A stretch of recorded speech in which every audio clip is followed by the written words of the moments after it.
back in August.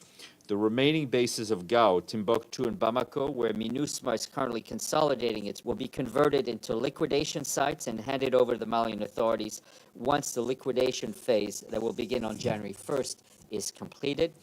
During the liquidation phase, only a small team will remain to oversee the orderly transport of assets belonging to the troop and police contributing countries to the respective nations and appropriate disposal of equipment belonging to the United Nations.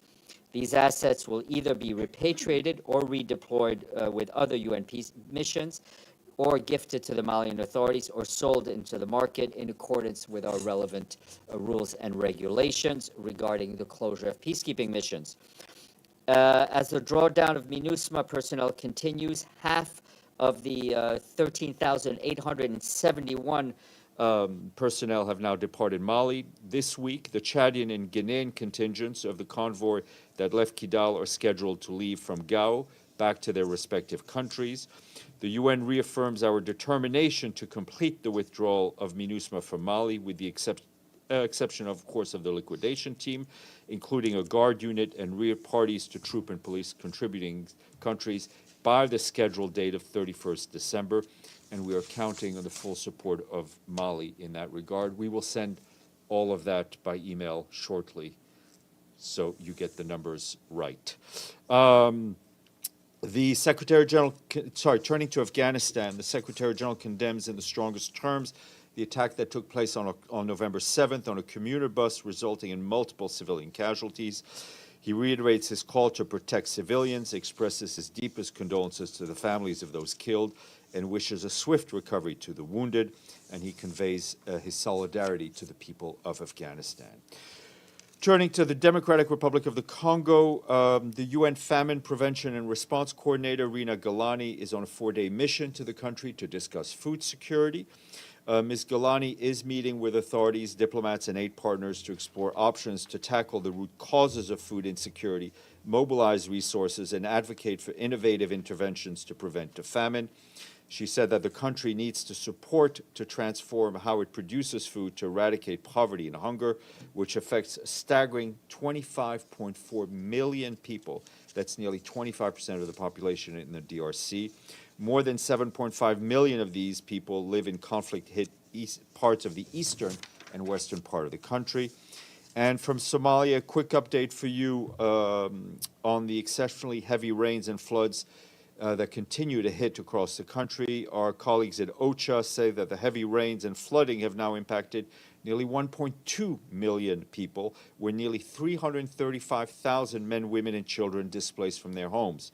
Our humanitarian partners tell us that at least 28 people, including 8 children, have died. The situation is particularly serious in Southwest State, where nearly 500,000 people have been impacted. Roads have flooded, and shelters of scores of internally displaced people have been destroyed. Following a request by the Deputy Prime Minister, UN agencies quickly resourced maritime equipment that is now being used by local population to evacuate some 2,400 people who were trapped by the floods in Jubaland. UN agencies and our partners and the authorities are deploying urgent humanitarian assistance to flood-affected areas, including using available ground and air assets. Already, more than 63,000 people are receiving cash assistance. 88,000 are getting hygiene kits, and over 80,000 will be receiving clean water very shortly. Our humanitarian colleagues warn that more torrential rain is expected in the coming days, which is likely to damage more roads and inundate airstrips. Of course, that will have a negative impact on our ability to deliver assistance by air, especially in southern Somalia. And on Niger, the Office of the Coordination of Humanitarian Affairs says that despite challenges and limited resources, national and international aid organizations continue to deliver assistance in the country. Since the beginning of the year, more than 2 million people have received humanitarian aid in the country. Before the political crisis, 4.3 million people required assistance, including 3.3 facing food insecurity and 700,000 displaced people. Poor harvests, floods, growing insecurity, and the impact of the political crisis have led to further deterioration of the situation. The number in need of aid has now increased to 4.7 million. The $584 million humanitarian response plan for Niger is currently 43% funded. Quick note that this afternoon, the Security Council will hold a meeting on threats to international peace and security. Miroslav Yencha, the Assistant Secretary General in the Department of Political and Peacebuilding Affairs, will brief council members. And lastly, this morning, the UN Environment Program launched its Production Gap Report, which reveals that governments are on track to produce more than twice the amount of fossil fuels in 2030 than would be needed to limit the global temperature rise to 1.5 degrees Celsius. He called it, Secretary General called it a startling indictment of runaway climate carelessness. Governments are literally doubling down on fossil fuel production that spells double trouble for people and planet, he said. He added that leaders must act now to save humanity from the worst impacts of climate chaos and profits from the extraordinary benefits of renewable energy. That means ending our fossil fuel addiction by shrinking supply, driving down demand, and accelerating the renewable revolution as part of a just transition. Speaking of just transitions, Edie. Thank you, Steph. A couple of follow-ups. On Volker Turk's visit, did he have a press conference or something at the Rafah crossing? Yes, he spoke at the Rafah crossing, and I believe he may be having some sort of press encounter in Cairo either today or tomorrow. Can you double-check and when the times are so we can alert our staff? Yes, ma'am, I will. Secondly, on Mali, you talked about 37 peacekeepers Right. Injured by IEDs. I came up with 39 because there were 22 this week and then 8 and 7 earlier last week on Wednesday and Friday. And in the initial ones, you had said at least 2 peacekeepers were injured, which adds to 39. I usually like to say I stand by what I said, but I will stand by checking again with our colleagues to make sure our math is right. Amélie, please don't talk numbers to me. No numbers. In any event, does this remain one of, certainly I don't remember 39 peacekeepers being injured by IEDs. I think all the work that was put into this convoy is a tribute to the amazing work that our peacekeepers do under the most difficult circumstances. And here they were due to all sorts of logistical circumstances, security circumstances, the lack of air support. It was a tremendous feat to bring a convoy of some 800 people, 9 kilometers long, to relative safety. And we're happy that as far as we know, none of the peacekeepers were seriously injured. And just as a follow-up to that, in the next 2 evacuations that are coming up, are they going to face the same distances and issues, including air support? Everything is going to be challenging. We are working with the Malian authorities, and we want to ensure that the Malian authorities cooperate with us at every level, especially on air support, because that is critical to the safety of our colleagues. Amélie. So no numbers, but Mali as well. Okay. The Mali army said yesterday they carried out airstrike on what was the UN camp in Kidal a week ago, targeting what they call terrorists. But the witness on the ground said there was several civilians killed in this airstrike. Any comment on what's going on? How worried are you about this situation now in the north? I mean, sadly, we're not, as we've said, we've left. We're no longer on the ground. It is incumbent on the authorities in Mali, as they continue to conduct anti-terrorist actions, to do everything they can to protect civilians and to uphold international humanitarian law. Deji, then Ibtisam. Few follow-ups. First, also on Mali. You mentioned that after the withdrawal of the peacekeepers, there will be a liquidation phase. I'm just wondering, do you still have assets in camps like in Kidal or Gaur? No, we took whatever assets we were able to take, we took. Others that we're not able to take that could pose a danger were destroyed or disabled. Okay, my second follow-up. I asked you this question, will the UN participate in the peace conference by the French president? I answered you, no? I answered somebody else who asked, but I can answer that again if you'd like. Yeah, please. Okay. Martin Griffiths will be there, and there will likely also be a video message from the Secretary General. Okay, my third And there may be other UN officials. But we'll check. my third follow-up, also yesterday I asked you about the withdrawal of Russia to the Treaty of CFE, the Treaty on Conventional Armed Forces in Europe, and also suspension of this treaty by European countries and the U.S. Any comments? I don't have anything for you to share at this point, but I will send you something probably after the briefing. Another follow-up. Sorry, today it's all follow-ups. When you said the convoy of the humanitarian aids being in Gaza, well, do you know who attacked this convoy? We don't have that, I don't have that information. We just know it was, I mean, often in these combat, we just know it was attacked. Ibtisam. Just a quick follow-up on that. In which part of Gaza was that convoy when it was attacked? Do you know? or- They were on their way to deliver medical supply to Shifa and Al-Quds Hospital in Gaza City. Okay, so I have a question on on numbers. Defense for Children said today that Israeli forces have killed at least 4,324 Palestinian children in Gaza since October 7th, and they think also that that's in additional to 1,350 children are missing under rebels. Can you confirm these numbers? And do you have also, regarding the West Bank and detention centers for Palestinian workers, I know that some of them were released. So you have any language on that too? I think on the data, I'm not able to confirm it from here. You may want to ask our colleagues at UNICEF. We do know that given the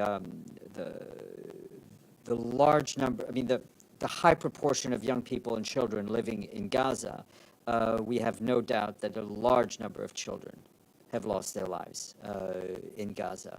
On the West Bank, on the detention centers, I will get back to you on that. Yes, sir, Sergey. Sergey Barbo, TV Channel 5. The Russian military hit a civil ship under a Liberian flag as the ship was entering in a port in Odessa region. One person was killed. Please give your reaction. I haven't seen that particular report. I will look into it, but we've been very concerned and have called out the risk to civilian infrastructure, including maritime assets. But we'll look into that report. Nabil, then Benno, and then we'll go back. So we've seen hundreds, if not more, of civilians fleeing their homes and neighborhoods in Gaza yesterday and today. Yeah. Do you have any information about them, their safety, their destination? I mean, we know that there were movement of population south. You may want to check with UNRWA if they have more details. I don't have any more details from here, but we do know there were a substantial number of people that moved south. And you said the number of casualties among UN personnel is 99? Yes, sir. So can you please remind us again, what's the due process to investigate the killing of these people? Because this is a man-made I mean, killing. when this conflict ends, there will need to be accountability, and we will follow the UN procedures that are in effect when UN staff die in conflict zones. A couple more, if I may, please. and also the United Arab Emirates will deploy a hospital in Gaza. Is this coordinated with the UN? I will check. Not heard that it is, but it doesn't mean that it, just because I haven't heard that it is, doesn't mean that it's not. And last question, the SG has been calling for a humanitarian ceasefire. Does the humanitarian ceasefire that all operations should be paused, or does it cover only one area of Gaza or everywhere in Gaza? I think a humanitarian ceasefire means that the fire ceases for humanitarian purposes. As to what that will actually look like, obviously that needs to be discussed, and as you all know, there's all sorts of discussions on that front. But we're looking at people are using different language. We're talking about a humanitarian ceasefire. Yeah, but I'm asking because now Gaza is divided into two. And I need to know if the same formula covers the north and covers the south, because obviously I mean, the situation is different. The integrity of Gaza needs to be respected. It is clear right now that no place in Gaza is safe. Benno. Thank you, Steph. I just have a follow-up regarding Mali and the objects that UN personnel left behind. I assume you don't have this information right now, but can you give us a list of what kind of objects and were left behind, why they were destroyed, why they couldn't be not left behind, and Some the of value? it depends on, again, our ability when you have to move things by road, when you could be moving things by air. Also, the priority has to be the safety of UN personnel. I mean, one can easily imagine where you've got to travel these, 350 plus kilometers. You have a limited amount of room in your car. I mean, it's just, it gets down to that. And whatever is, could be considered to be used in an improper, then is destroyed or disabled. But I will try to get you a bit more granularity. Thank you. Yes, sir, in the back. And then I'll come back in front, yeah. Majdi Azizji with Sky News Arabia. Thank you very much. I want to go back to Gaza and ask you about the statement from Mr. Volker Turk, the UN High Commissioner for Human Rights, because he accused both parties of committing war crimes. How do you comment on this language, and does the Secretary General use these words before? I haven't heard him use this word before. I would ask the High Commissioner of Human Rights staff and his communications people to explain what he's said. The High Commissioner for Human Rights has certain responsibilities. The Secretary General fully backs him in the way that he's doing his job. But you should ask that question to them. Evelyn, then Linda, and then Dulcie. Sorry. Thank you, Stefan. Back to Mali. Is there any, I guess you don't know who attacked the peacekeepers because you can't investigate it, Well, I right? mean, IEDs are IEDs. We Yeah. don't know who's put them there, but yeah. Anyway, help from the government might mean some frank discussions with Russia, the power with the most influence in Mali. France, for example, blamed the attack in late summer in BER, attack on the peacekeepers there, on Wagner, because it still has troops running around under Russian influence, despite the fact that officially it's dissolved, but it isn't. And I have one more question. But what's the question? Oh, sorry. I wondered if at any consultations with Russia. The discussions are being had with the authorities in Mali, who are the authorities in control of their country, and the responsibility lies with them. And Russia's in control of them, or I'm answering your question. I'm sorry. Okay. Go ahead. Linda. Oh, so you had another question? Yeah. Is there any news on the West in Israel on the on the Palestinians in the western part of the country? In the West Western Bank? I mean, Jordan- we've West been, Bank. I think yesterday we gave quite a long update on that and expressed our Okay. concern at the continuing violence. Linda? Thank you, Steph. Going back to Gaza, you mentioned that 99 UN staff have been killed there, and overwhelming number of staff members are Palestinian. I The was vast just majority, yes. yeah. So my question is, where in general have Can you put these? the microphone a little Sorry, closer? where in general have these staff members been killed? Is it at UN facilities? Is that their Many of them home? in their homes with their families. Mhm. Yeah. And also, do you have any update in terms of latest developments on Ukraine, in terms of any kind of peace talks, movement? No, I mean, I Nothing? think we updated yesterday or the day before on the latest humanitarian work. Our work is continuing unabated, especially in terms of preparation. Dulcie?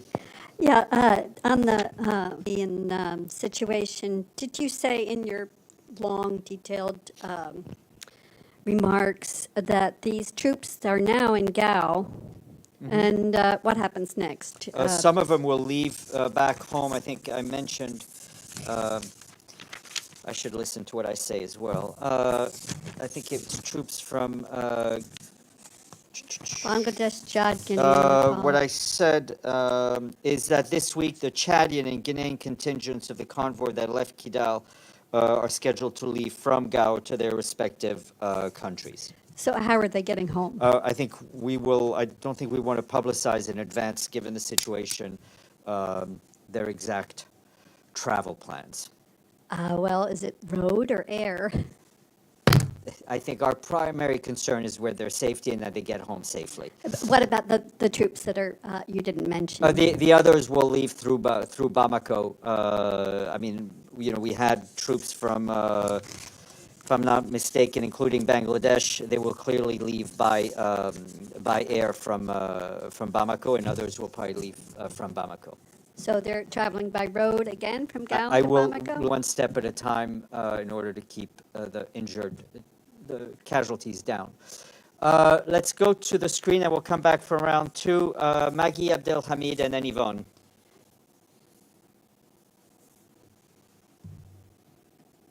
Margaret? Okay. We'll come back to Abdelhamid, and then Yvonne. Thank you, Stefan.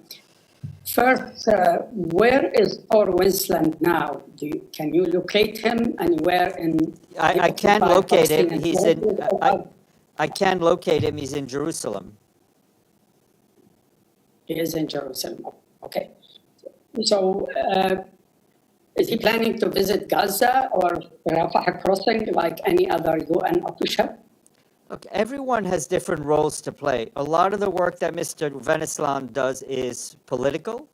It involves meeting people and traveling, and not always doing, having to go to Rafah and raise awareness. That is the job of others. His role is focused on the political aspect.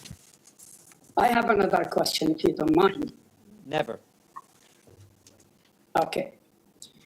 In the statement attributed to the spokesman for the Secretary General yesterday, That's me. it says that on the occasion of 1 month after 7 October, it says that the Secretary General reiterates his total condemnation of the act of terror committed by Hamas in Israel.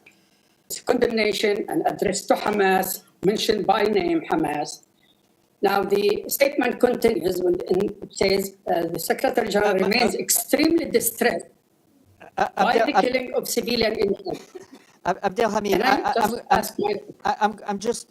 I'm always happy to answer questions, but I think you and I are having what in French we would call a dialogue de sourds. You do not need to quote my statements back to me. I understand that your job, in a sense, is to take them apart and criticize them and analyze them. Feel free to do that, but I made this statement yesterday on behalf of the Secretary General. What I would encourage you to do is read the body of the Secretary General's work. But I'm not going to explain what I just said yesterday. The words not speak for themselves. explanation. The words speak for themselves. If you're Why the word Israel is missing? Why? I want to understand why you don't mention Israel is committing these crimes in Gaza. Why? Why you mentioned Hamas but not mention Israel? I would, Those Palestinian kids. Abdelhamid, the statement was issued yesterday on a very, I would encourage you to take 1 or 2 or 3 steps back and look at the body of everything the Secretary General has said, including you could look at what he said today in his Reuters event and judge for that. But I'm not going to go and analyze my own words with respect. Yvonne. Hi, thanks, Steph. Just 2 quick questions. Human Rights Chief Volker Turk has described the Hamas attacks and what he calls the collective punishment by Israel of Palestinian civilians as war crimes. Is that wording that the Secretary General agrees with? Again, I think your colleague asked the same question. Mr. Turk has a very specific mandate. He works independently of the Secretary General. The Secretary General fully supports him in the work that he does, but it is not for him to bless or not bless the words that come out of the High Commissioner, who had a role. And I would. I think the Secretary General on the situation in Gaza in this live event this morning at Reuters, and I would encourage you to listen to his words there. Okay, and sorry, one other quick question. Sorry if you addressed this at the beginning. I missed the beginning. Hamas says that UNRWA is complicit in forced displacement of Gazans.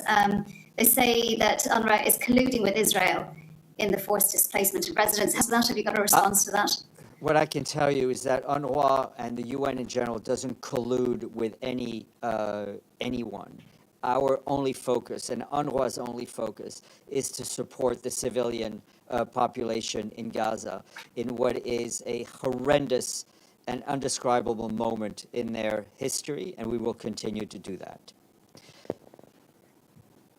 Edie, then Deji. And then I may go. 2 quick questions. The G7 met in Japan. Did the UN have anyone there monitoring? No, Nobody? No. Okay. And secondly, going through the Rafah crossing, there haven't even gotten to 100 trucks a day. What is an understanding of what's blocking a significant increase in cross-border? I mean, the general situation, the conflict. I mean, you can imagine the people that have and the parties that have to agree to make this work better. It is a constant struggle on the part of our humanitarian colleagues to try to figuratively push the gates wider. To let in more trucks, to do whatever we can to increase that traffic. As we've been saying, there were about 500 truckloads a day that went in before. A lot of that was commercial, and there was a huge commercial activity of import and export in Gaza. All of that has completely ceased. Deji. Report to the security draft 19E of Resolution 2140. The last briefing on the matter took place on 15 March 2023. As such, this briefing will cover the period from 16 March 2023 to date. Since my last briefing to the Council, the members of the committee midterm update in accordance with paragraph 3 of Resolution 2675 and discussed the recommendations contained therein for possible follow-up. On 1st November, the committee heard a presentation by the coordinator of the panel of experts on the panel's final report, which was submitted to the committee on 18 September 2023 in accordance with paragraph 3 of Resolution 2675. The report was transmitted to the Security Council on 2nd November and will be issued as document S/2023/83. Further discussed the 4 recommendations addressed to it and is currently considering follow-up action. Also, during the it relates to the work of 12 individuals and 1 entity on the sanctions list of the committee. The committee did not receive any listing or delisting requests during the reporting period. The committee also did not described on the list of speakers. The meeting is adjourned.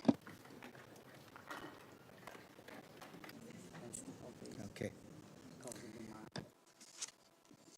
The 9,469th meeting of the Security Council is called to order. The provisional agenda for this meeting is the situation in Libya. The agenda is adopted. In accordance with Rule 37 of the Council's Provisional Rules of Procedure, I invite the representative of Libya to participate in this meeting. It is so decided.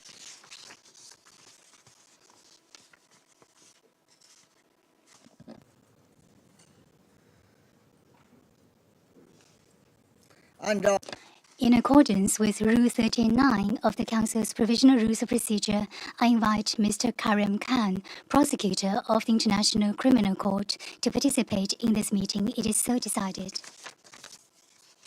The Security Council will now begin its consideration of Item 2 of the agenda. I now give the floor to Prosecutor Karim Khan.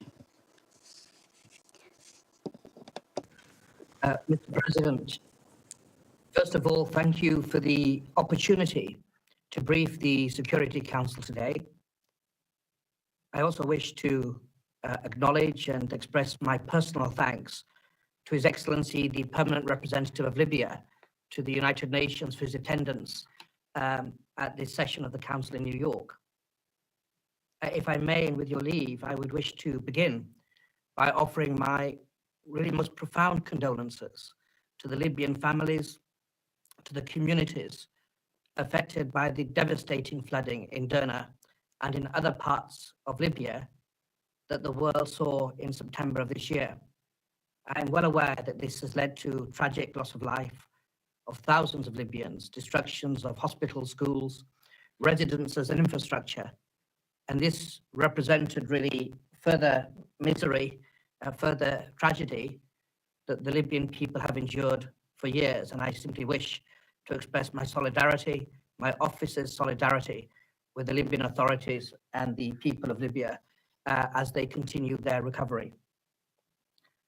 Mr. President, distinguished delegates, it's now 18 months since in the 23rd that I presented, that my office presented on the situation in Libya, wherein I set out a renewed plan of action, a completely new strategy, which we would see on the hopes and the legitimate expectations of survivors in Libya.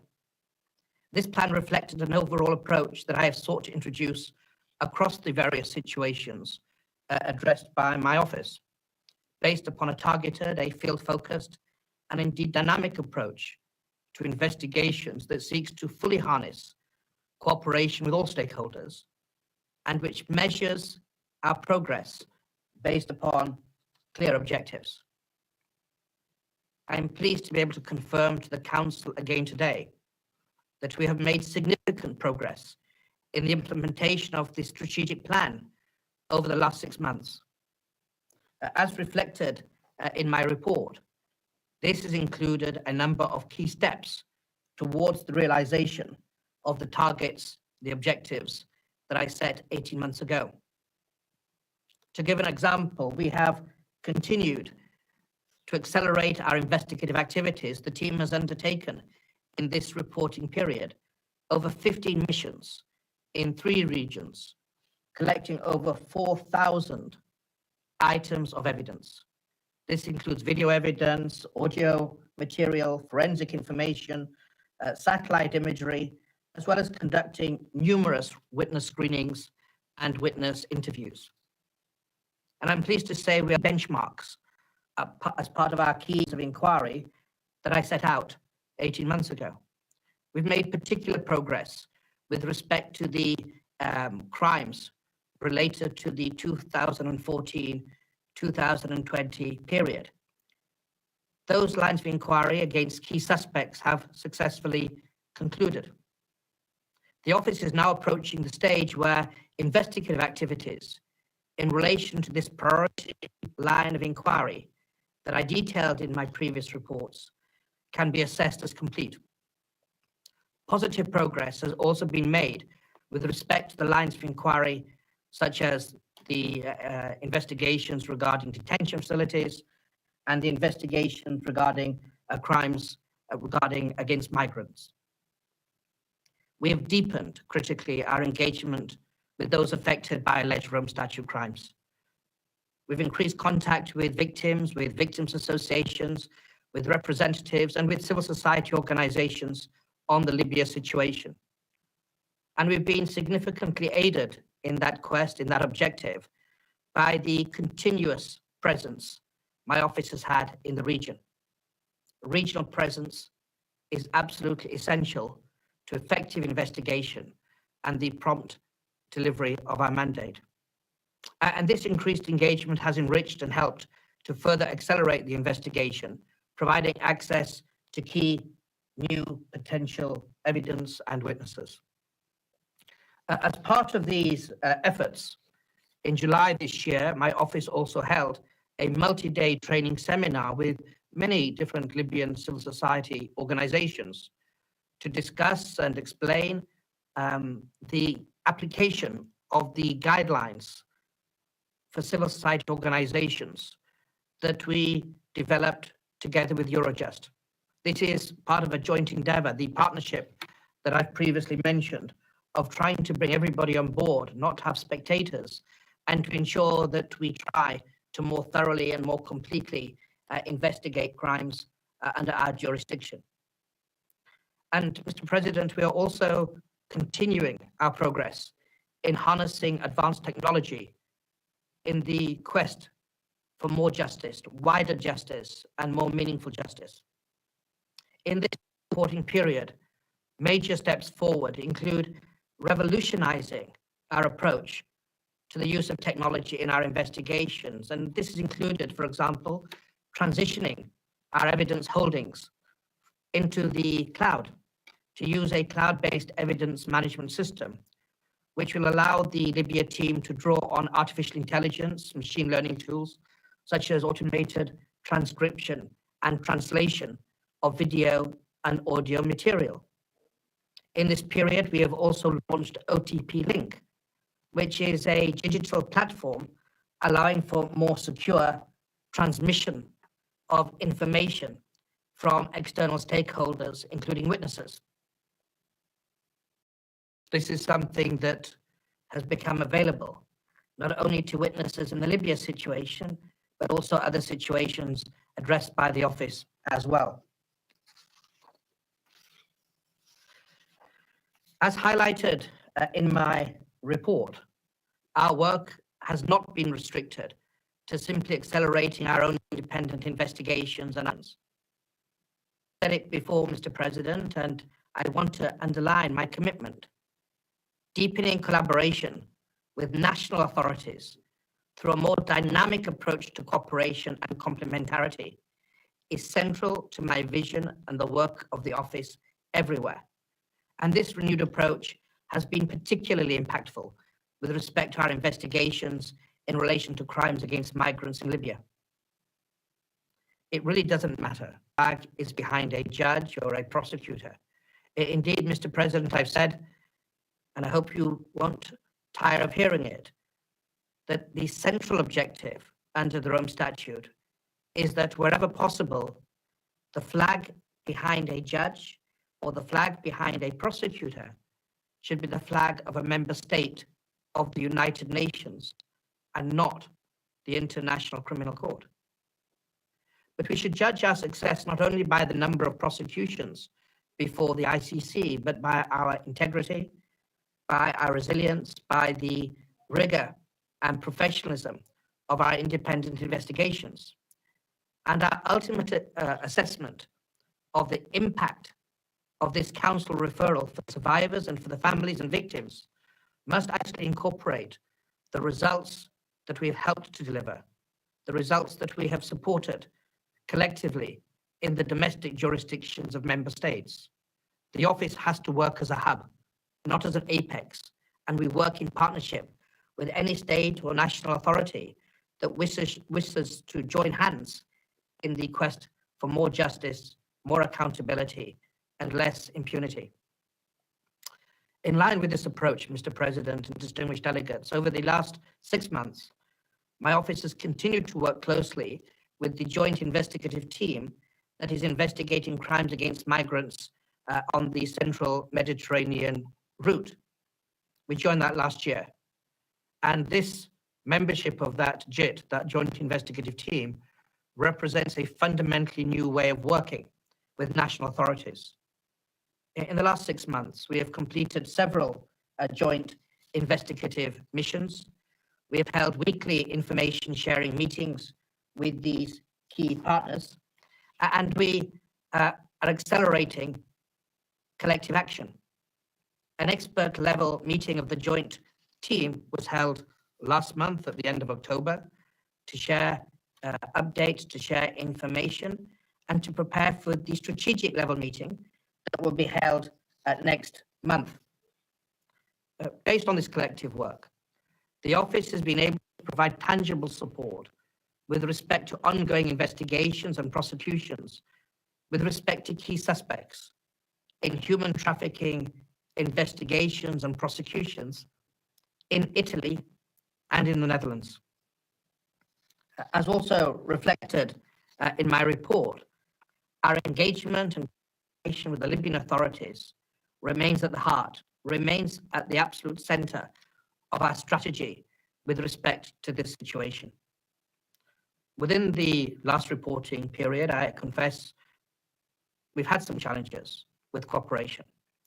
Despite quite some effort, we were unable to obtain visas to Libya for an operational level field missions, which would have helped accelerate even further our collaboration with Libya, with the Libyan authorities, and help enhance our work in the field of forensics and also to enhance our continuous presence or our field presence in Tripoli. But there has been discernible improvement, and I think this is only right to bring that to the attention of the Council, in particular since the arrival of His Excellency Ambassador Zaid Dahim here in The Hague.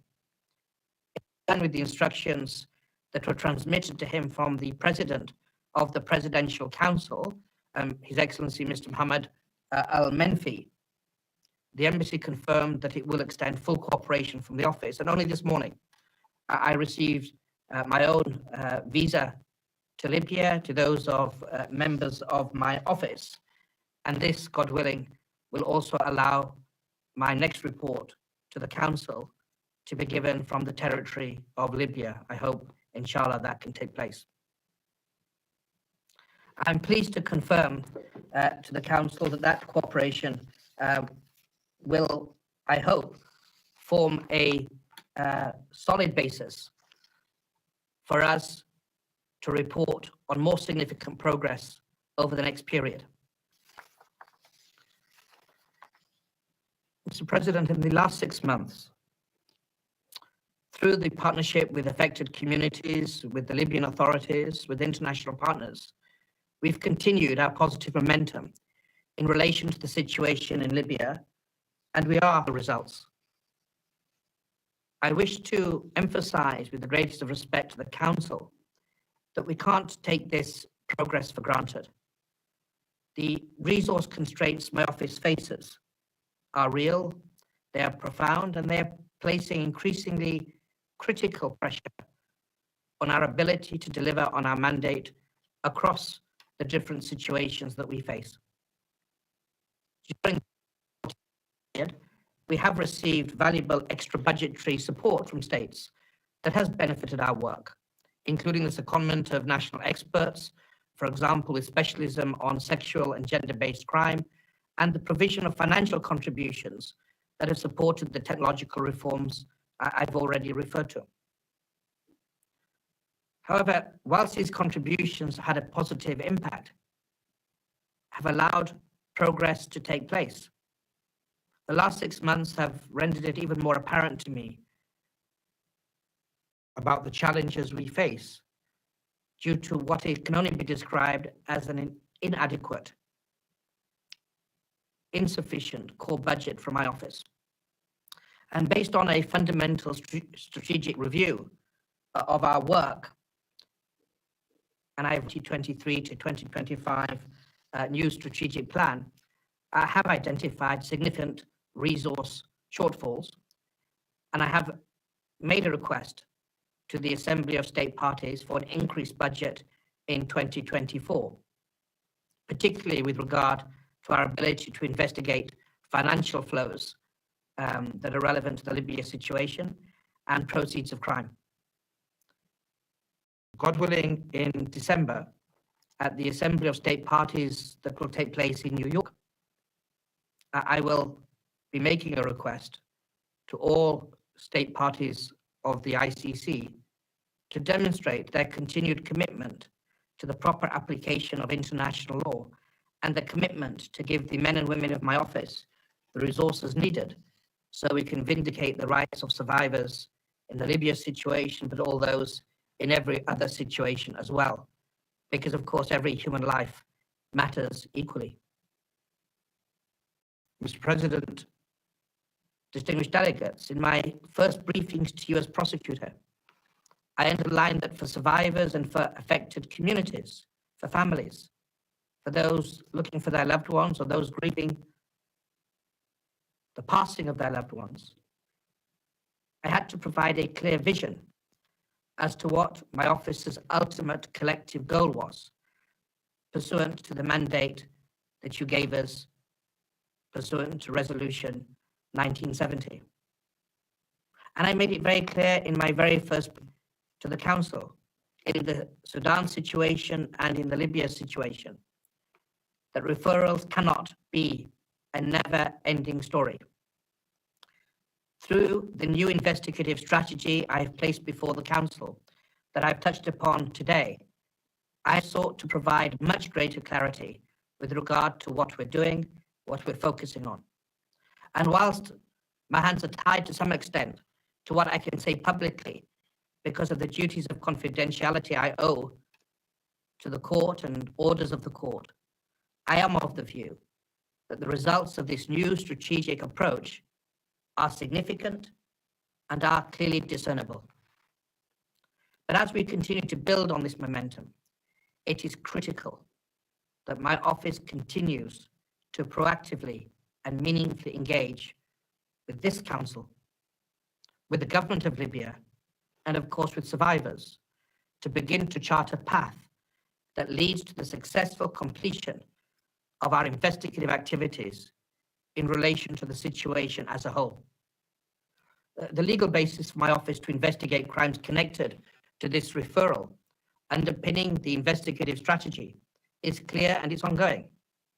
But this does not prevent us from setting out a course towards fulfillment of the core mandate that you tasked the ICC and my office to engage with, pursuant in 2011-17. I believe it's essential to work in the next 6 months with relevant key stakeholders to prepare a plan for the completion of activities by the office pursuant to Resolution 1970. And I hope and will aim to be able to complete investigative activities in relation to the key lines of inquiry that I have previously detailed by the end of 2025. Now, whether that goal is achievable will depend on if we can collectively deliver on the plans outlined in the report, if the cooperation with Libya can move forward in the way that is necessary. But while we chart this path together, my office will continue with our activities pursuant to all our lines of inquiry, with commitment and with dedication in relation to the resolution that you've given us. In the coming months, I intend to continue to rely upon engagement and cooperation with you, with survivors, and with Libya and all international partners. If we work together, if we try to put the interests of victims first, if we believe that injustice is not inevitable, but justice is the birthright of every child, we will have a hope of improving the situation in Libya and discharging our responsibilities more effectively and more completely than maybe we have in the past. I really look forward to working together, Mr. President, with each and every member of the Council so we can meet, we can fulfill, we can strive,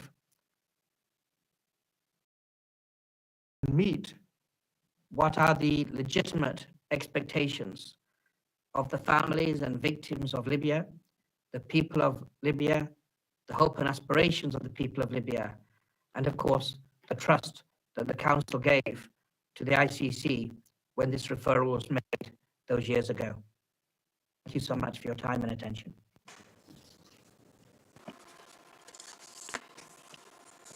I thank Prosecutor Khan for his briefing. I now give the floor to those council members who wish to make statements. I give the floor to the representative of Japan. Mr. President, I thank Prosecutor Khan for briefing us on his 26th report on the situation in Libya.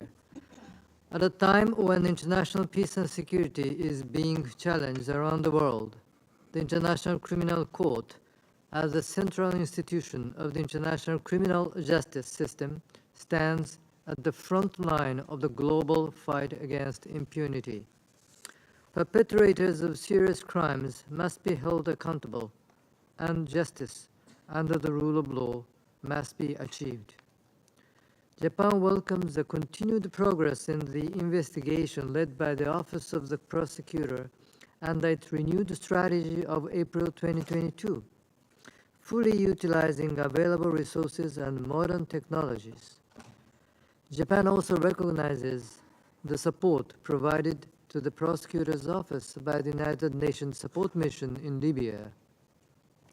In particular, Japan takes note of the enhanced investigative activities regarding crimes against migrants with the engagement of relevant national authorities, other states, international and regional organizations, and civil society organizations.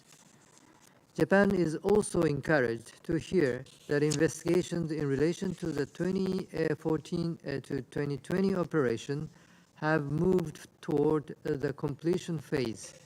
Japan looks forward to the upcoming report to the Security Council outlining a potential roadmap towards this goal.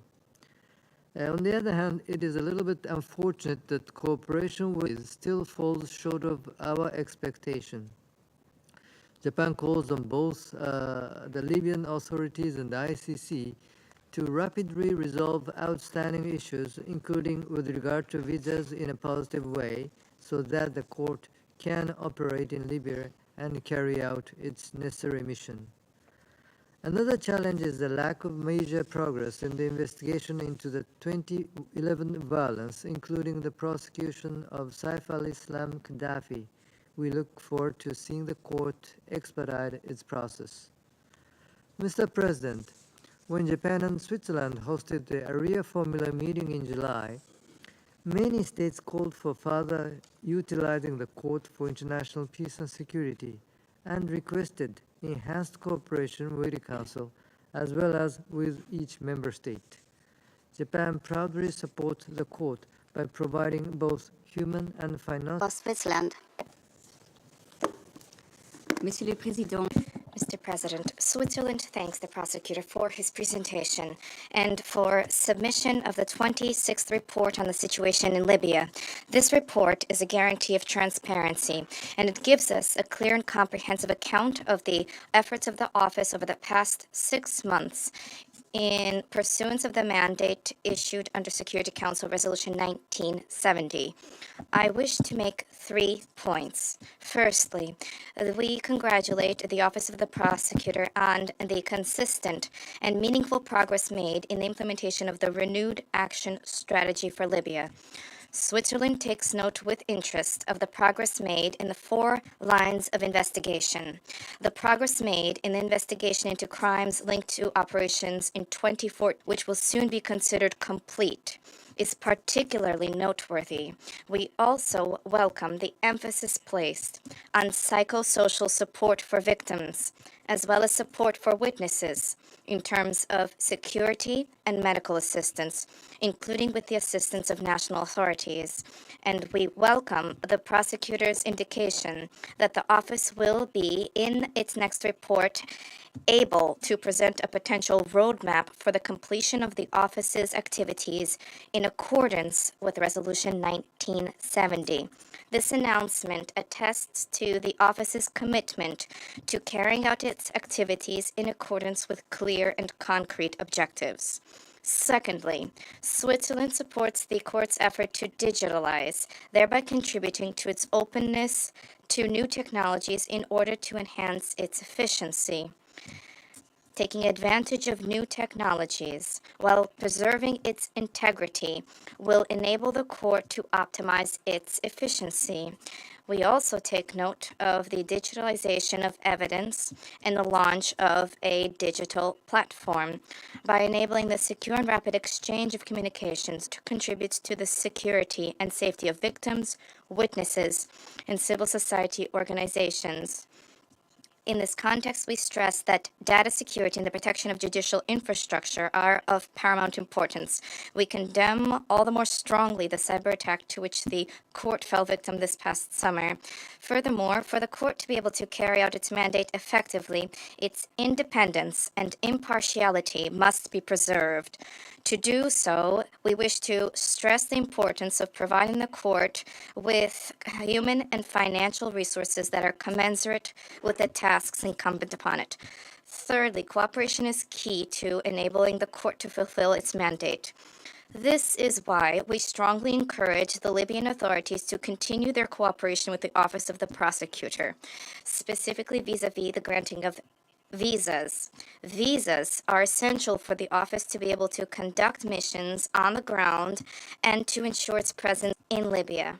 We welcome the office's extensive cooperation with third states, particularly as regards crimes against migrants. This cooperation demonstrates a positive application of the principle of complementarity, which lies at the heart. We also welcome the office's continued efforts to engage with civil society. We reiterate our concern about restrictions imposed on civil society in Libya. Lastly, we encourage the ongoing close cooperation between UNSMIL and the Office of the Prosecutor, particularly during field missions. Mr. President, I wish to conclude by echoing Noura Al-Jerbi, who addressed this council last August. And institutions responsible for past wrongs, Libya can build the foundation of trust, stability, and progress, which are essential for a peaceful future. Switzerland wishes to reaffirm its full support for the International Criminal Court. As everybody here knows, there can be no lasting peace without justice. Thank you. Thank you. I now give the floor to the representative of Ghana. Mr. President, I would like to begin by thanking Mr. Karim Khan for presenting to this Council the 26th report of the prosecutor on the situation of Libya. I also acknowledge the presence of Ambassador Taha El-Soni of Libya and note his active contribution to the Council's consideration of this matter. Over the course of the past 23 months, and as a member of this Council, Ghana has strived to support the efforts of the prosecution mandate established by Resolution 1970.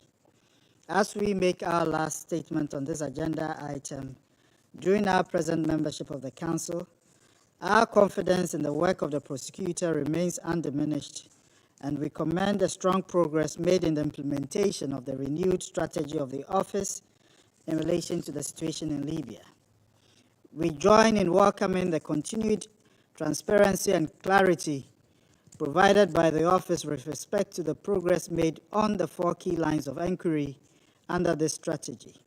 and are happy to note the conclusion of the lines of investigation against key suspects of the crimes related to the 2014 to 2020 operations. We look forward to the prosecutor's potential roadmap for the completion of activities pursuant to Resolution 1970. Mr. President, on the lines of inquiry addressing the detention facilities and crimes against migrants, Ghana, together with other African members of the Council, continue to express grave concern about the human rights violations of migrants wherever it occurs, and we reiterate the call for perpetrators of such crimes in Libya to be held accountable. We therefore hope that the progress made by the Office with respect to crimes against migrants will serve as an important reference for accountability and as a deterrence to others who commit crimes against migrants. Mr. President, in furtherance of the principle of complementarity, which is at the heart of the Rome Statute and has been a common refrain of Ghana during our meetings, we welcome the commitment of the prosecutor to work more closely with national authorities to deliver accountability for international crimes, and welcome the cooperation of the 6 third states in line with this principle. As part of efforts by the Office of the Prosecutor to effectively implement the mandate provided by the Council, we believe that the approach of complementarity and cooperation will also help build the capacities of Libyan institutions as well as states towards national trials of indictees. We commend the efforts at innovation and the use of the OPT link for the Libyan and other situations as relates to external stakeholders, including witnesses. We encourage the continued cooperation and partnership of the authorities of Libya for the work of the Office of the Prosecutor, and underscore the importance of full cooperation of all relevant national authorities for the success of the work of the Prosecutor as envisaged by Resolution 1970, especially relating to the issuance of entry visas and access to documents and places of interest to aid investigations. Finally, Mr. President, in furtherance of the referral made by the Security Council to the Court of this matter, Ghana urges sustained support of the Council for the necessary financial resources required by the Court to discharge its mandate. We reaffirm our support for the call by the Assembly of State Parties for additional funding to the Court's 2024 budget proposals. We also express appreciation to the United Nations entities, including UNSMIL, for their continued support of the work of the Office of the Prosecutor on the situation in Libya, and underline the importance of ongoing support in anticipation of increased field missions to Libya in the coming months. Outside of the Council, Ghana would continue to follow this matter closely in line with our international law commitments and provide support for relevant process as would be necessary to support the peace and stability of Libya. I thank you. Thank you. I give the floor to the representative of UK. Thank you, Mr. President. I would like to start by thanking Prosecutor Khan for his important briefing today on the occasion of the 26th report of the Prosecutor of the ICC on the situation in Libya. The United Kingdom gives its full support to the President's ongoing investigations, and we welcome his latest report to the Council. We welcome the good progress in the implementation of the renewed strategy of the Office of the Prosecutor, in particular, the indication from the Prosecutor that the Office will be in a position to outline a potential roadmap for completion of their activities pursuant to Resolution 1970 in his next report. We welcome the update from the Prosecutor on the 4 key lines of inquiry in the strategy. We are pleased to note the increased engagement with witnesses, survivors, and civil society through the Office's continuous presence in the region. Justice is vital to long-term security and stability. We note also the progress made by the Office with respect to crimes against migrants and the efforts to work more closely with national authorities to deliver accountability for relevant. We recognise the Prosecutor's call for resources to address the identified strategic risks and the need to ensure the Office is sufficiently resourced to conclude its investigations. The ICC is an important tool to deliver justice for Libya through transparent investigation. We must therefore ensure that the ICC is in a position that it can set out and deliver a roadmap to complete investigations and to do justice for the people of Libya. In this respect, we welcome UNSMIL's support. Prosecutor Khan for today's briefing, which highlights the key investigative elements included in its 26th report, further to Resolution 1970 of 2011. We also welcome the presence of the representative of Libya in today's meeting. As a party to the Rome Statute, Albania is a strong supporter of the ICC in its mission of delivering justice for international core crimes.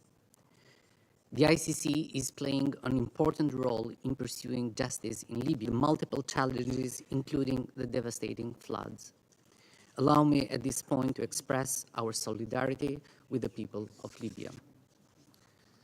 Mr. President, Albania commends the tangible progress achieved in all fields of inquiries and appreciates the cooperation established between UNSMIL, the Office of the President of the Prosecutor.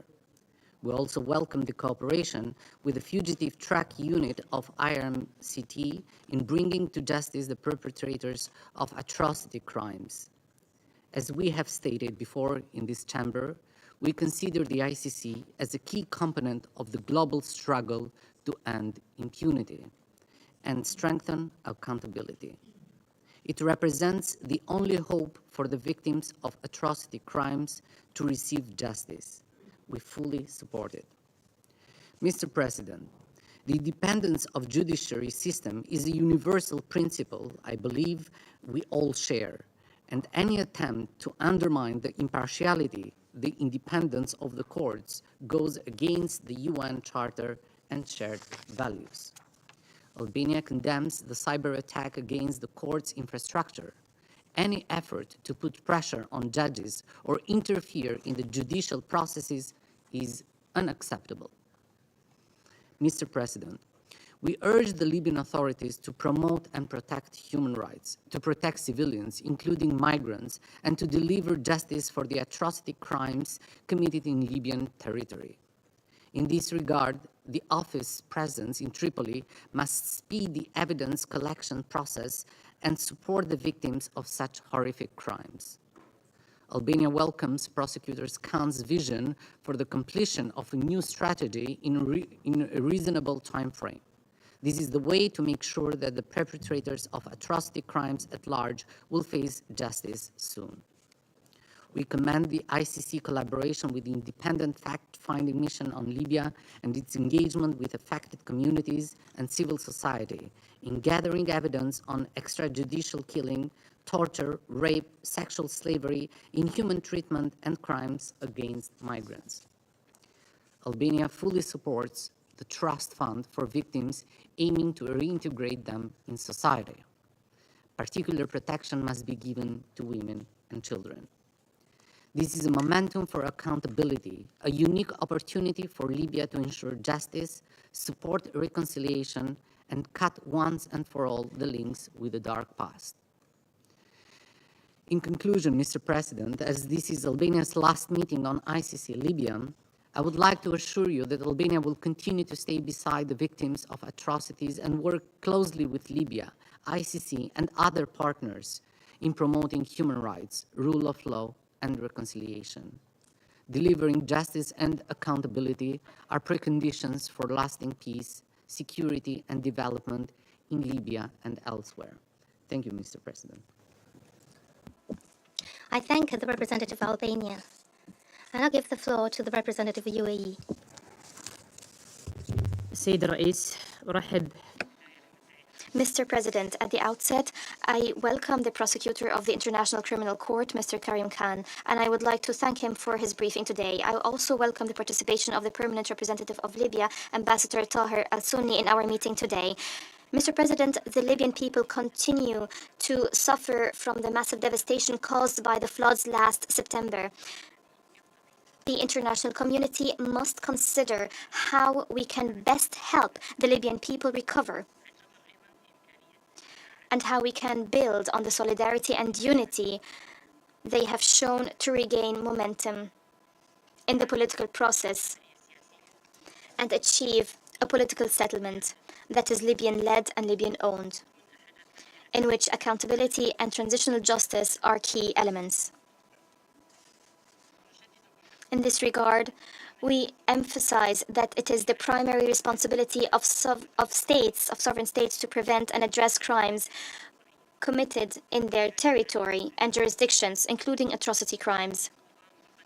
A strong national accountability system is the best way to ensure the rule of law, fight impunity, and provide care for victims.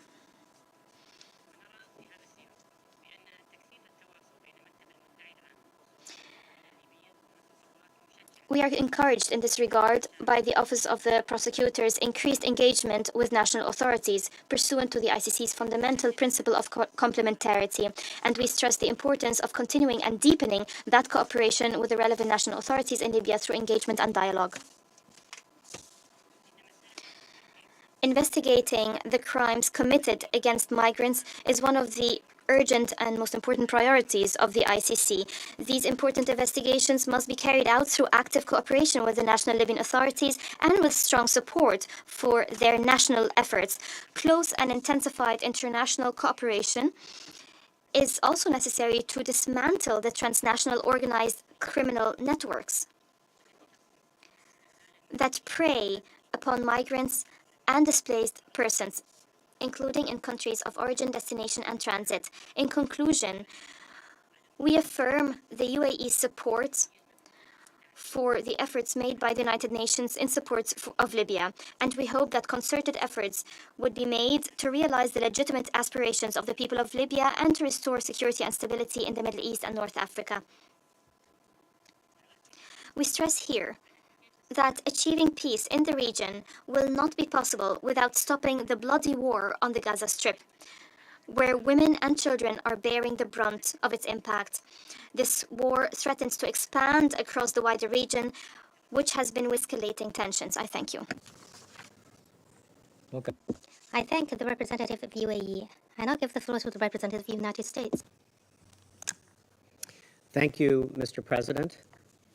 And thank you, Prosecutor Khan, for your briefing to the Security Council on the Office of the Prosecutor's work on the situation in Libya. At the outset, I extend the deepest sympathy of the United States to all those in Libya affected by the tragic of life following the devastating storm almost 2 months ago. Libya now come together to put the needs of flood victims first and carry out a unified approach to reconstruction, coordinated between the East and West, while second, meaningfully engaging civil society and supporting victims and witnesses, prioritizing psychosocial rehabilitation and trauma-informed approaches. The legal element and the human element are both fundamental. Libyans and migrants have suffered torture, rape, extrajudicial killing, arbitrary arrest, and prolonged pretrial detention. To honor their rights, their dignity, and their humanity, we must ensure that the individuals most responsible, either directly or indirectly, are held accountable, and that victims receive assistance throughout their recovery and rehabilitation. Mr. President, we welcome the Office of the Prosecutor's deepening cooperation with third states, international bodies, and regional organizations. This cooperation multiplies the available avenues for joint action to pursue accountability for arranged crimes. While we are disappointed at the absence of steady and reliable cooperation by the Libyan national authorities during the reporting period, we are encouraged that there may be a more positive trajectory for engagement with them. We call on Libyan authorities to further increase their cooperation with the court, including by granting visas to those involved in critical investigative missions, enforcing arrest warrants, and swiftly finalizing the establishment of an Office of the Process in Tripoli. Ensuring justice and accountability for the horrific crimes committed in Libya since the Security Council adopted Resolution 1970, including those of former senior officials of the Gaddafi regime, such as Saif al-Islam Gaddafi, is a task that falls to all of us. We must all look for ways to make this referral and its imperative of cooperation, including through providing the ICC the support it needs to be successful. Justice and accountability will be essential to build a future for Libya that is marked by peace, the rule of law, and respect for the dignity of every human being. The people in Libya deserve nothing less. Thank you, Mr. President. I thank the representative of the United States. I now give the floor to the representative of Malta. Thank you, President, and let me thank Prosecutor Khan for the report and his briefing this morning.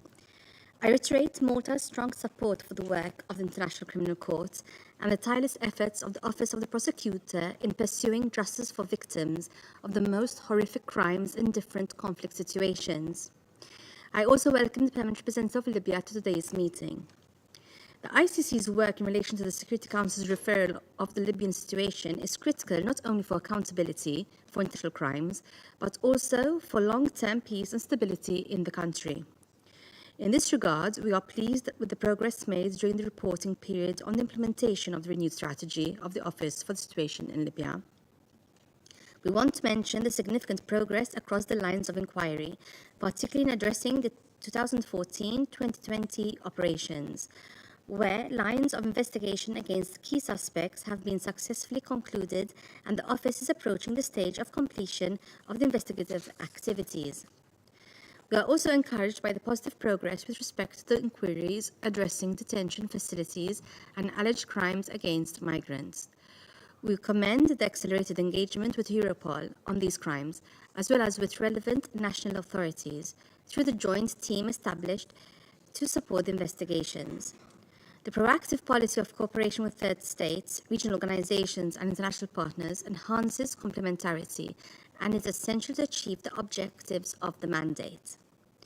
We remain extremely concerned about the occurrence of crimes against vulnerable individuals. In this regard, we welcome the appointment of a second investigator specialized in sexual and gender-based crimes, and the Office's increased engagement with the victims associations and representatives, other civil society organizations, and human rights activists, inside and outside Libya. We call for effective psychological and rehabilitative assistance to victims and reiterate the importance that the assistance is age-appropriate, survivor-centered, and gender-responsive. Malta acknowledges the continued assistance provided by UNSMIL to the Office. We underline the importance of this ongoing support in anticipation of increased field missions to Libya in the coming months. We are also encouraged by the renewed commitment of relevant Libyan authorities to facilitate the Office's access to Libya. We hope this will accelerate cooperation in the coming months. Such cooperation is essential to enhance accountability, complementarity, and bring justice closer to the victims. President, the situation in Libya is one that continues to warrant the international community's focus and support. Libya's enduring political impasse continues to foster instability. Our collective aim is to ensure a durable and sustainable peace, which can only be achieved if there is justice for the victims and survivors of atrocity crimes. It is for this reason that Malta maintains its unwavering support to the court in all its efforts towards accountability. I thank you. I thank the representative of Malta. I now give the floor to the representative of the Russian Federation. Mr. President, our position regarding the ineffective politicized activities of the so-called International Criminal Court and its so-called prosecutor was set out in an exhaustive way during the last Security Council meeting on this matter.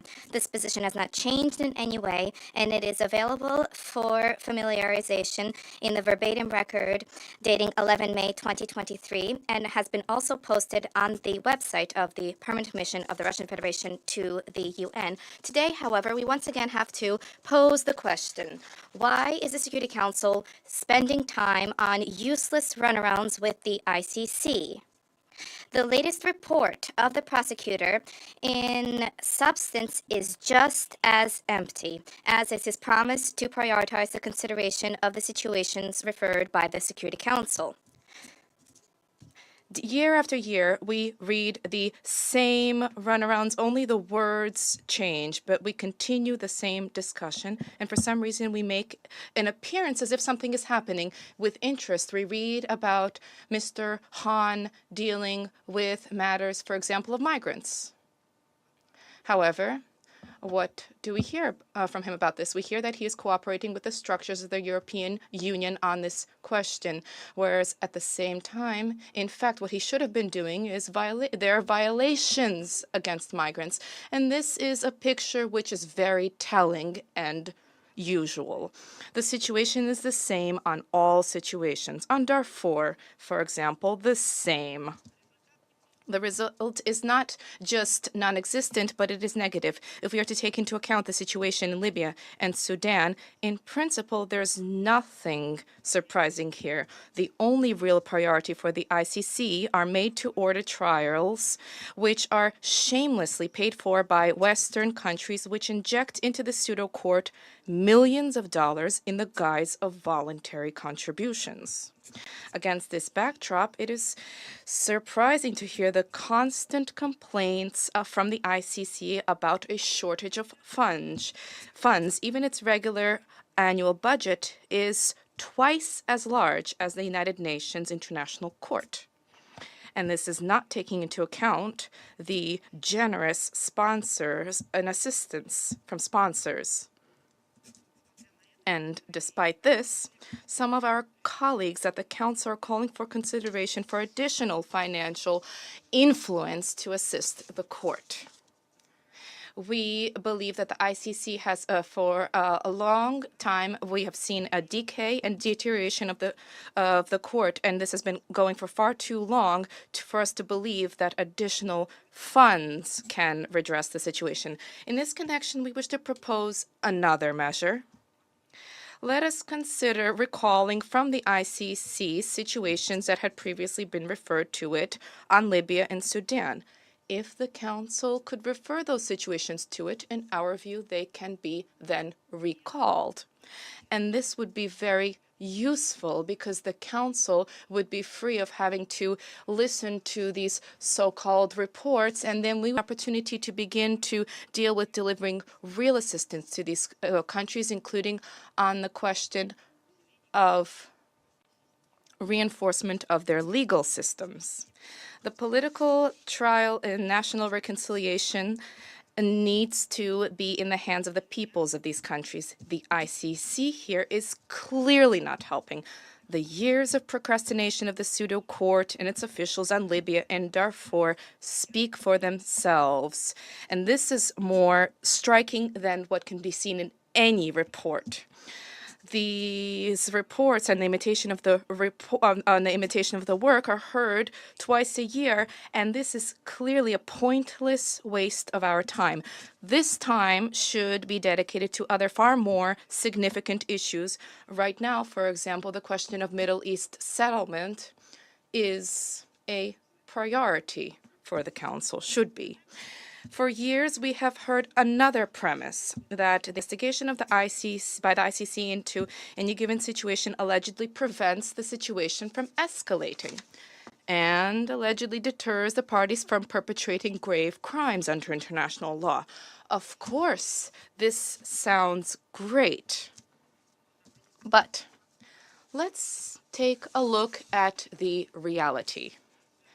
In our view, this is the current crisis in Palestine, a situation where the ICC has been preliminarily studying since 2015 and has been formally investigating since 2021.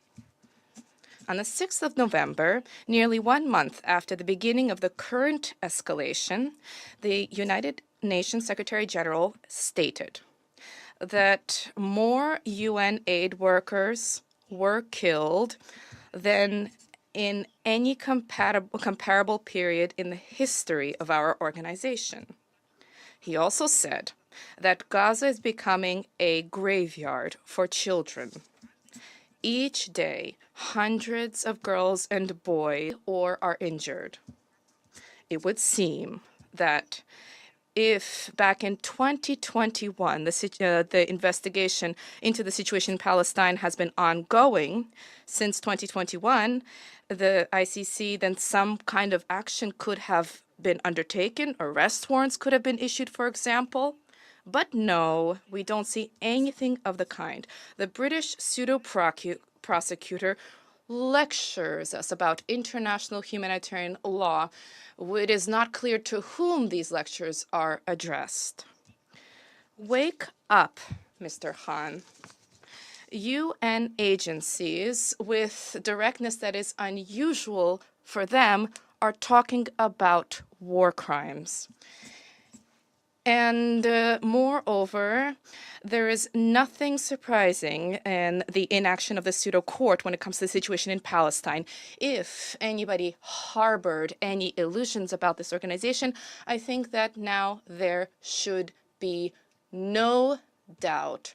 This situation has shed light on any dark spots in this question. The ICC prosecutors play a leading role only when this is beneficial to the West. They are willing to cobble together tailor-made arrest warrants in mere days. For an additional payment, they can time them to coincide with the issuance, with a specific event. If you wish to whitewash the NATO aggression against Libya, go ahead. If you wish to detract attention from the Russia-Chinese summit or the BRICS summit, here you have another phony warrant. And the opposite is also true. When the investigations are detrimental, when the investigation is detrimental to Western interests, they end. We remember how this is what the current British prosecutor acted with the ICC with the investigation of the war crimes by US and British soldiers in Iraq and Afghanistan. In this connection, we pity the Palestinians who, to the last, pinned genuine hopes on the ICC. This puppet-like, corrupt, pro-West pseudo-court is something from which no justice can be expected from. The present-day ICC is not just a bottomless abyss for financial resources, not just a symbol of empty hopes and wasted time. This is a living illustration of decay and deterioration of international criminal justice. It is a great pity that this is all happening before our very eyes, when all of the ideals of Nuremberg were betrayed. Thanks to the efforts of its corrupt officials, the ICC has morphed into a punitive instrument for political score settling with those who fell foul of the collective West. What can this kind of corrupt organization have in with justice? Mr. President, we wish to once again emphasize that the ICC, as a puppet-like, politicized structure, a structure that was actually established on the basis of an agreement between a limited number of countries, that the ICC, therefore, in principle, should not be empowered to encroach upon the normal operations of the United Nations and its bodies. Not a penny from the regular budget of the United Nations should be allocated to this puppet-like court. We demand that the Secretary General strictly comply with this. Thank you, Mr. President.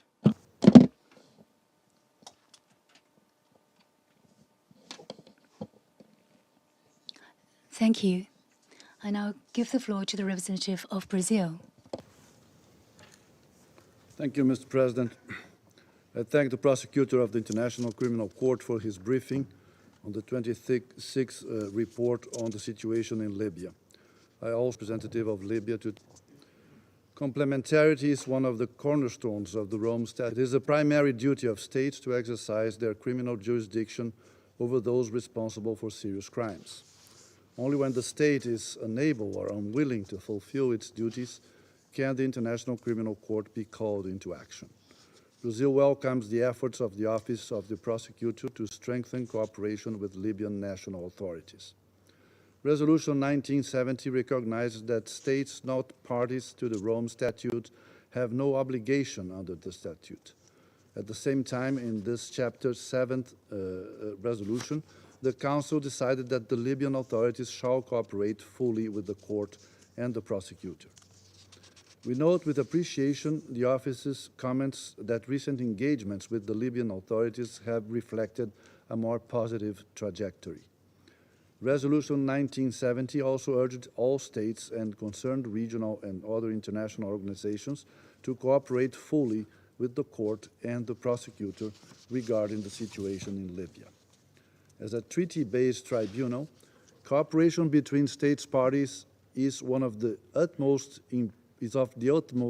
importance in order to allow the court to exercise its functions.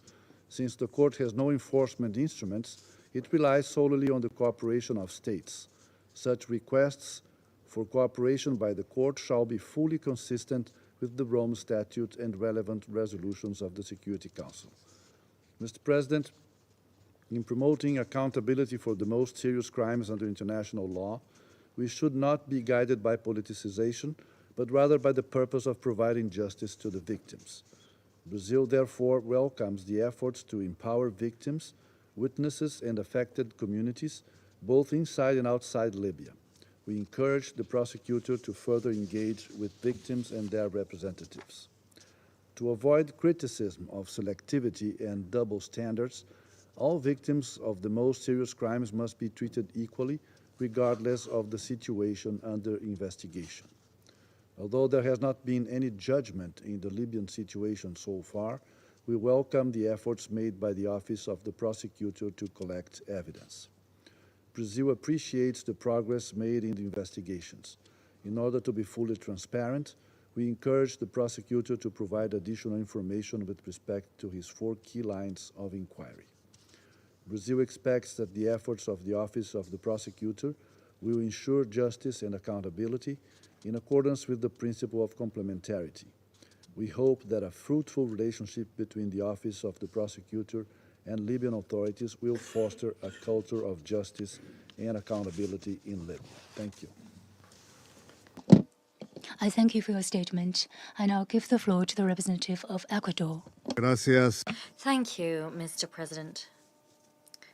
My delegation thanks the prosecutor of the International Criminal Court and his team for the presentation of the 26th report on the situation in Libya. We welcome Libya's representative to this meeting. Mr. President, impunity undermines efforts to resolve conflicts within societies. It also perpetuates cycles of violence. Consequently, the referral of the situation in Libya to the International Criminal Court is of the utmost importance, not only to achieve accountability for the crimes committed, but also to achieve long-term peace and stability in the country. Against this backdrop, my delegation will refer to 3 points made in the report. Firstly, we note that progress has been achieved across the 4 lines of inquiry proposed within the renewed strategy for action that was in April 2022. That progress was made possible thanks to the court's broadening the scope of its investigative activities and thanks to the information obtained from victims and their families, as well as that obtained from civil society organizations and third states. Among the progress made, we wish to highlight the strengthening of evidence collection in relation to crimes committed in detention centers. Moreover, we welcome the appointment of experts with specialized knowledge in the trafficking of persons in the region, their appointment to the Libya Unified Team, We trust that the support of these experts will serve to combat the impunity which has characterized the crimes perpetrated against migrants, including sexual and gender-based crimes. Secondly, the full cooperation of the Libyan authorities is vital to ensure that the Office of the Prosecutor, while strictly adhering to the principle of complementarity, is able to discharge its mandate. In this connection, we urge the Libyan government to reaffirm its commitment to cooperating through. I welcome